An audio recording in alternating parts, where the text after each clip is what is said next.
Hello everyone, this is Ankita और आज हम डिस्कस करेंगे क्लास 7 साइंस का चैप्टर नंबर 5 जिसका नाम है एसिड बेसिस एंड सॉल्ट्स। और इससे पहले के जो चैप्टर है वो भी हम डिस्कस कर चुके हैं, प्लेलिस्ट में आप देख सकते हैं।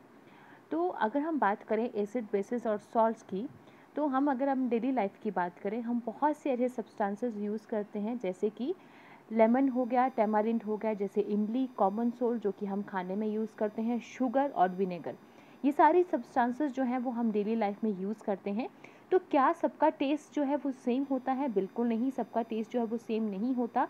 सबका अलग अलग टेस्ट होता है। कुछ खट्टे होते हैं, कुछ मीठे होते हैं, कुछ कड़वे होते हैं, या कुछ जो है वो सॉल्टी होते हैं। Some taste sour, some taste bitter, some taste sweet and some taste salty. तो सबका जो है अलग अलग टेस्ट होता है। तो इन्हीं के टेस्ट के बेस के ऊपर हम इनको जो है डिफ्रेंशिएट करेंगे कुछ एसिड्स में और कुछ बेसिस में। अगर हम एसिड्स की बात करें, कर्ड हो गया, ये lemon juices, orange juices, vinegar, ये सारे जो कि टेस्ट में सॉर होते हैं, मतलब खट्टे होते हैं, इन सब में एसिड्स होता है, इसीलिए ये सॉर होते हैं। तो ये सारे क्या होते हैं? एसिडिक होते हैं। इनका जो केमिकल नेचर होता है इन सब्सटेंसेस का, वो होता है एसिडिक। जो वर्ड है एसिडिक कहाँ से आया है? लैटिन वर्ड है एक एसर, जिसका मतलब होता है सॉर, मतलब खट्टा। तो इसीलिए जो एसिड्स होते हैं वो कैसे होते हैं? सॉर होते हैं टेस्ट में।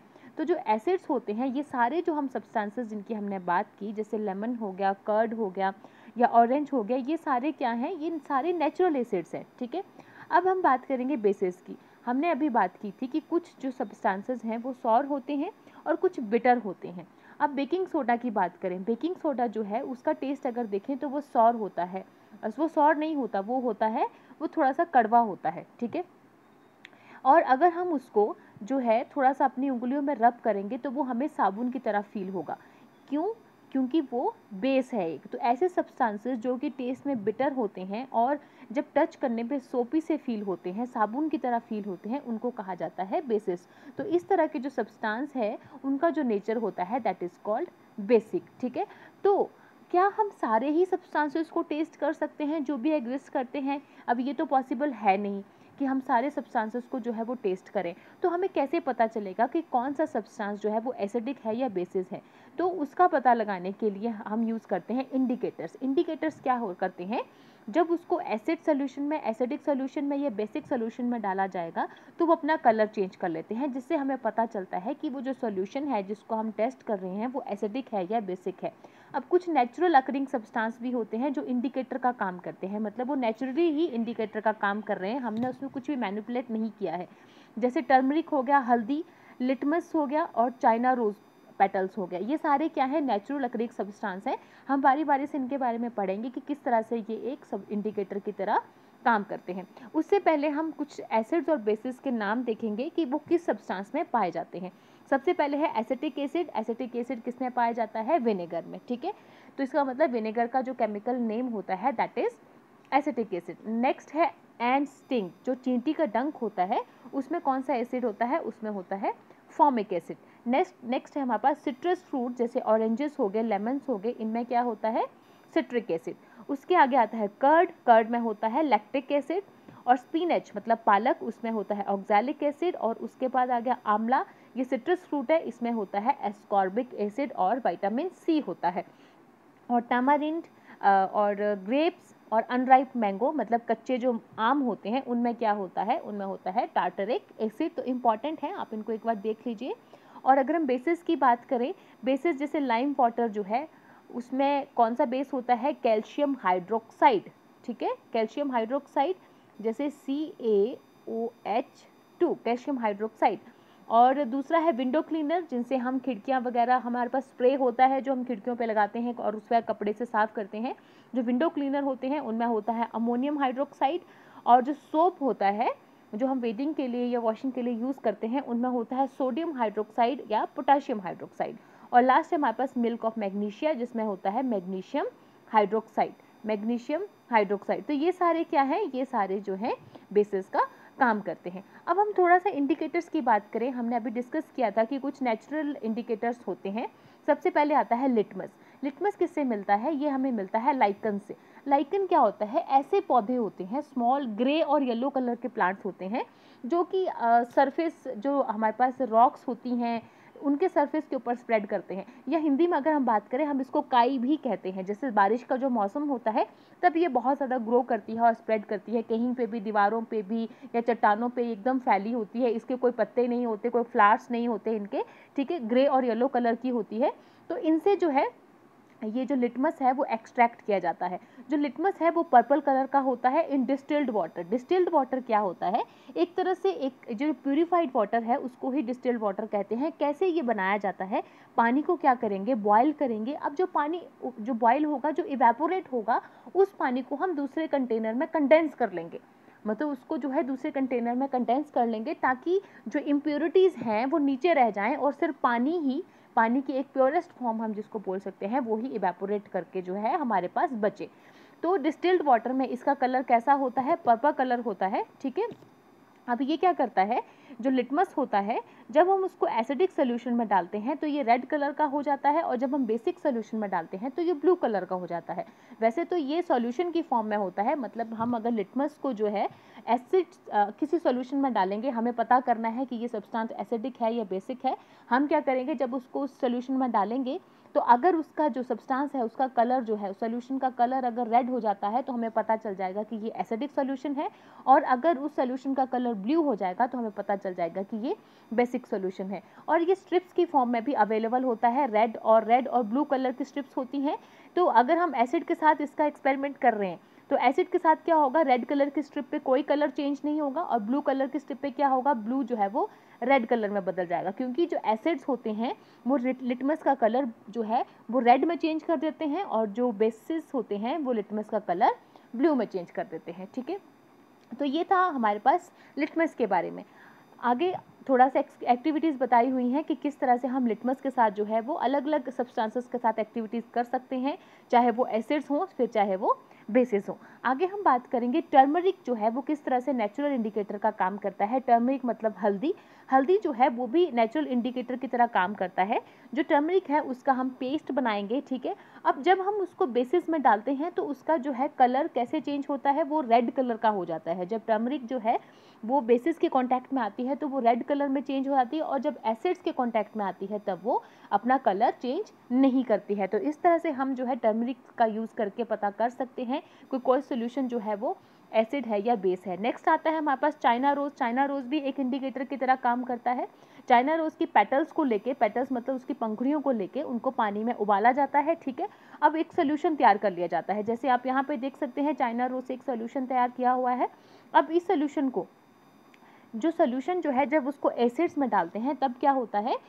सोल्यूशन को एसिड में डालने से जो चेंज है, सोल्यूशन का जो कलर है वो बिल्कुल डार्क मैजेंटा कलर का हो जाता है, ठीक है। और जब चाइना रोज के जो सोल्यूशन है जब उसको बेसिस में डाला जाता है तो वो ग्रीन कलर का हो जाता है। तो ये सारे इंपॉर्टेंट है, हमें याद रखना है कि लिटमस से जो है एसिड और बेसिस में किस तरह का कलर चेंज होता है, और टर्मरिक से किस तरह से चेंज होता है। और हम चाइना रोज की बात कर रहे हैं तो चाइना रोज जो है एसिडिक सोल्यूशन में जब मिक्स होता है तो मैजेंटा कलर देता है, और जब बेसिक सोल्यूशन में मिक्स होता है तो वो ग्रीन कलर देता है। तो ये सारे इंपॉर्टेंट है, हमें बिल्कुल इनको एक तरह से अच्छी तरह से जो है अपने दिमाग में बिठा लेना है, ठीक है। नेक्स्ट हम बात करेंगे, ये तो हमने सिर्फ अभी तक नेचुरल इंडिकेटर्स की बात कर रहे थे। आगे अगर आपने सुना हो कि एसिड रेन के बारे में, एसिड रेन के बारे में हमने सुना होता है। एसिड नाम से ही पता चल रहा है कि ऐसी रेन जिसमें एसिड्स हों, ठीक है, उसको एसिड रेन कहेंगे। पर ये जो एसिड रेन है ये कहाँ से आती है, किस तरह से बनती है?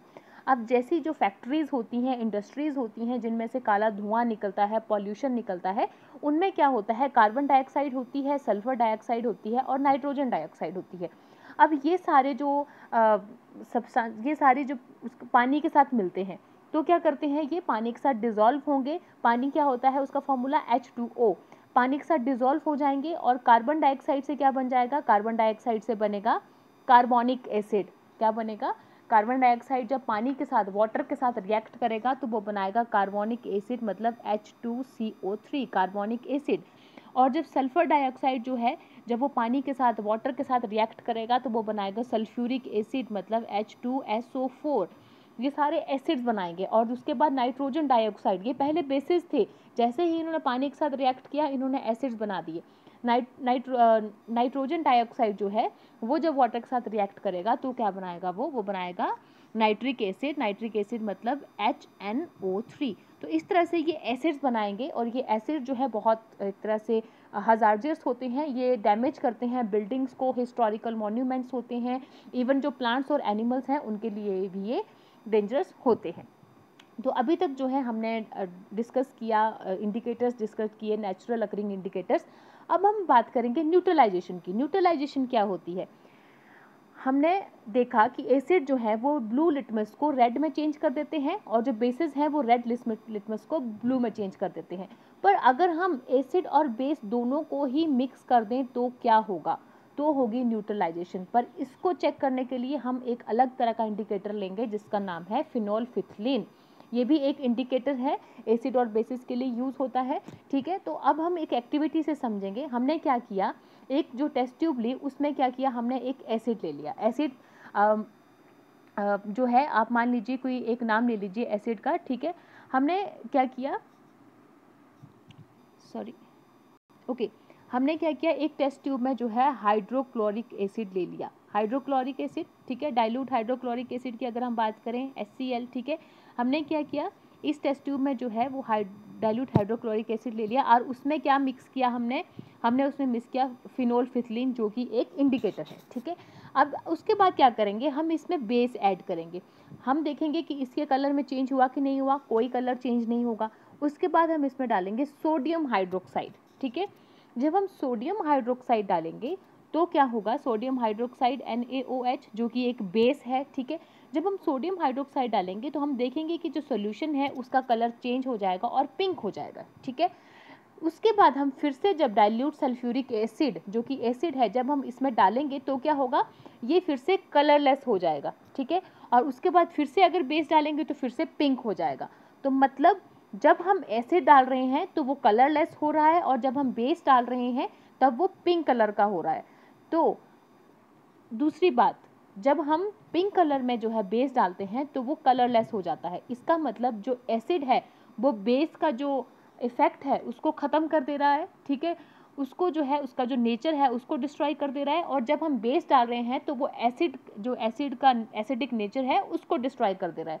तो इसका मतलब अगर हम एक जो है हम एक बराबर क्वांटिटी में, सूटेबल क्वांटिटी में जब हम एसिड और बेस को डालेंगे तो क्या होता है, वो दोनों ही न्यूट्रलाइजेशन हो जाती है, मतलब एक दूसरे के इफेक्ट को न्यूट्रलाइज कर देते हैं, मतलब ख़त्म कर देते हैं। तो जो रिजल्टिंग सॉल्यूशन होता है ना ही तो वो एसिडिक होता है और ना ही वो बेस होता है, इसको कहा जाता है न्यूट्रलाइजेशन। पर अगर हम जिस टेस्ट ट्यूब में हमने टेस्ट किया अगर हम उसको बाहर से हाथ लगा के देखेंगे तो वो हमें गर्म फील होगी, मतलब हीट निकलती है। तो न्यूट्रलाइजेशन क्या होता है, जब भी न्यूट्रलाइजेशन होता है एक नया सब्सटेंस बनता है जिसको कहा जाता है सॉल्ट। किस तरह से, हम एक देखते हैं, एक एग्जांपल से देखते हैं कि न्यूट्रलाइजेशन क्या होता है। The reaction between an acid and a base is known as neutralisation. Acid और बेस के बीच में जो रिएक्शन हुआ है उसको कहते हैं न्यूट्रलाइजेशन। इसमें क्या निकलता है, सॉल्ट निकलता है और वाटर जो है वो प्रोड्यूस होता है और साथ में जो हीट है वो प्रोड्यूस होती है। यहाँ पे अगर हम मतलब एसिड प्लस बेस जो है बना के मिल के क्या बनाते हैं, सॉल्ट बनाते हैं और पानी बचता है और हीट इवॉल्व होती है। ठीक है, तो अगर हम देखें यहाँ पे एक एग्जांपल से हाइड्रोक्लोरिक एसिड मतलब HCl जब सोडियम हाइड्रोक्साइड से मिलता है NaOH, हमने अभी डिस्कस किया HCl प्लस NaOH जब आपस में मिलते हैं, ये एसिड है ये बेस है, तो क्या होता है, न्यूट्रलाइजेशन हो जाती है। एक NaCl क्या है, सोडियम क्लोराइड जो कि सॉल्ट है, सोडियम क्लोराइड बनता है, साथ में वाटर मतलब H2O और साथ में क्या होता है, हीट इवॉल्व होती है, मतलब हीट निकलती है। तो इसका मतलब कि जब एसिड और बेस जो है उनको एक सूटेबल अमाउंट में मिलाया जाए तो क्या होता है, न्यूट्रलाइजेशन हो जाती है। अब न्यूट्रलाइजेशन हमारी डेली लाइफ में कैसे होती है, सबसे पहले आता है इनडाइजेशन। इनडाइजेशन कैसे होती है, हमने पढ़ा है पिछले चैप्टर में कि हमारे स्टमक में क्या है, कुछ एसिड्स होते हैं, कौन से, HCl। ये क्या करते हैं, जब हम खाना खाते हैं तो हमारे खाने के साथ कुछ ऐसे बैक्टीरिया आ जाते हैं जो हमें नहीं चाहिए होते हैं, अनवांटेड बैक्टीरिया जो कि हमारी बॉडी के लिए हार्मफुल हो सकते हैं। तो ये जो हाइड्रोक्लोरिक एसिड है वो उस बैक्टीरिया को ख़त्म करता है, ठीक है। पर अगर हमारी बॉडी में ज़्यादा हाइड्रोक्लोरिक एसिड हो जाएगा तो क्या होगा, हमें इनडाइजेशन होगी, हमारी बॉडी में पेन भी हो सकती है, ठीक है। तो इसलिए उस जो एसिड है, जो एसिडिटी है, उसको कम करने के लिए हम क्या करते हैं, मिल्क ऑफ मैग्नीशिया लेते हैं। मिल्क ऑफ मैग्नीशिया क्या है, एक बेस है। तो क्या करेगा ये जाके, जब वो हम उसको खाएंगे या किस तरह से लेंगे हम मिल्क ऑफ मैग्नीशिया को, जिसको हम कहते हैं मैग्नीशियम हाइड्रोक्साइड, ये अंदर जाके जो एसिड है उसके इफेक्ट को न्यूट्रलाइज कर देगा।